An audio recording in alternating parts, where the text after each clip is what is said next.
எவ்வளோ பயமுறுத்தினாலும் அச்சுறுத்தினாலும் உங்களை பணிய வைக்கவே முடியாதா? இந்த ஸ்பிரிட்டுக்கு என்ன காரணம்? ஐ திங்க் எங்கள் வாப்பாட்டேருந்து வந்ததுன்னு நினைக்கிறேன். I think he had this die hard spirit, fighting spirit, resilience அப்படிம்பாங்க. ஸோ எது எந்த முயற்சி எடுத்தாலுமே ஒரு ரெசிலியண்ட்டாக இல்லைன்னா, ஏன்னா சக்ஸஸ் ஃபெயிலியர் எல்லாமே part and parcel of the game. சக்ஸஸாக இருக்கும்போது it is easy to manage.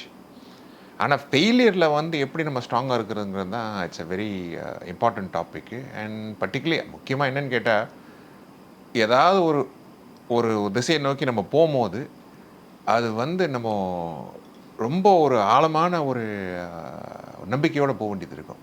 So அந்த ஆழமான நம்பிக்கைக்கு தைரியம் ரொம்ப முக்கியம். தைரியம் இல்லைன்னா பண்ண முடியாது. ஸோ அதான் essential.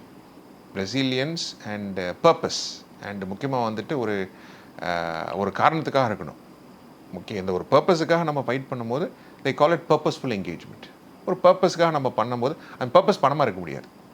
It's got to be something much larger than life.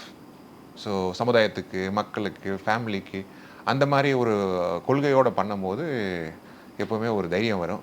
அதுதான் நமக்கு ஏதோ தைரியம் இருக்குதுன்னு நினைக்கிறேன். I don't know.